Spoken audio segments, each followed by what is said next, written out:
sign up of 2 e-commerce platforms every day. Jimmy Bogo has details.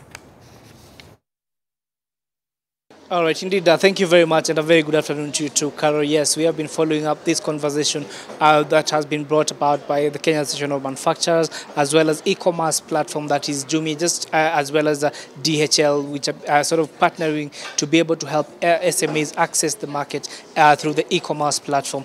And to speak to us about this, I'm joined by Madam Joyce from the Kenya Association of Manufacturers. Joyce, thank you so much for speaking to us. Now, one of the challenges that a lot of SMEs have been facing, and a lot of small manufacturers have been facing in the country, is access to the market. How do we solve this through e-commerce?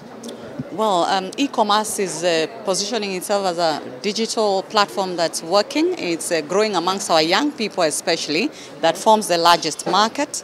One of the advantages that we've seen is CAM needs to partner with different e-commerce players, those who are providing the e-commerce platforms, those who are providing the software development to support issues of content and matching of information and data.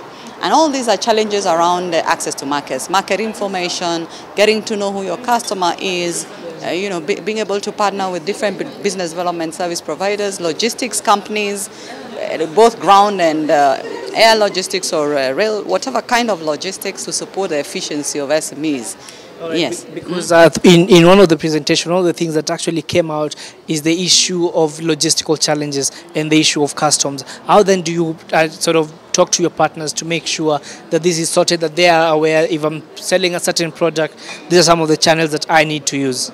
Yeah, we at CAM have been supporting SMEs to understand their product ranges and their customs requirements at whatever point of entry, whether it's at the ports or airlines and all that, and then working together with logistics companies to make it as efficient as possible in providing the right data, in tracking the data or tracking the movement of goods so that they can be able to supply their customers in good time and at the right cost. All right, because the other issue about this e-commerce platform is a lot of Kenyans and a lot of customers have been complaining that I buy something online, but then the quality is not the same. There's a lot of risks when it comes to online platforms, and we are working with the platform providers to be able to trace the products where they're coming from, so that we can offer reliable products, and the aspects of warehouses where you're selling what you know already exists, and you have been able to verify the quality and the quantities available to support the infrastructure of the sale or the use of the e-commerce is a major growth area for the Kenyan market. Of course,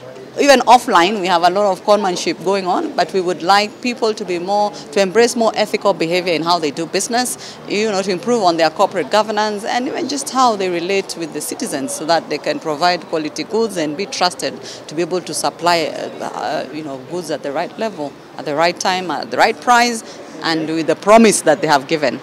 All right, and just to speak to one of the stakeholders, I can see now we're being joined by Sam, who is the CEO for Jumia. Sam, thank you so much for speaking to us. Maybe we can start off from the issue of how do we address the challenges that are currently facing e-commerce platforms? How do we address product quality issues? We have very tight rules on Jumia. We train vendors, we have quality control, we have a very liberal returns policy. That's how we protect customers, and we hope that the rest of the industry follows suit.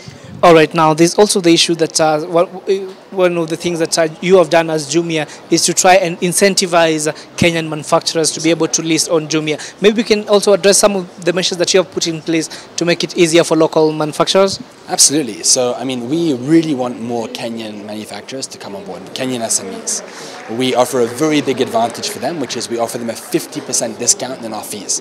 So if you're a local manufacturer, it costs you half as much than if you're an international imported brand. How are the numbers so far in terms of customers who are buying online and as well as the transactions that are currently being carried on online?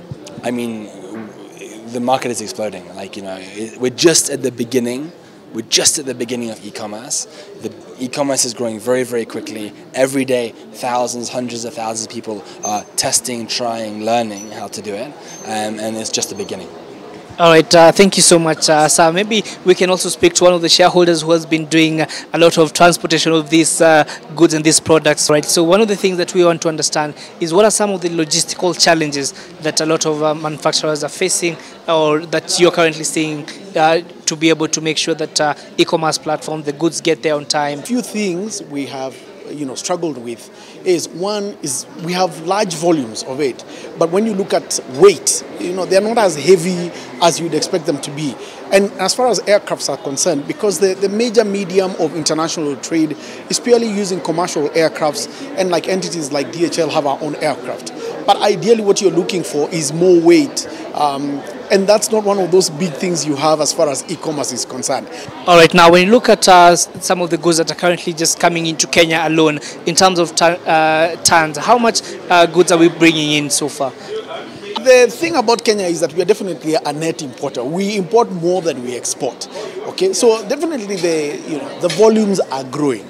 I think over the year and what the government is currently doing, building the port and expanding the port, the SGR, all those, and expansion at the airport, all those, it's supposed to enable us to be able to grow sort of the output that we are sort of handling at all these particular facilities.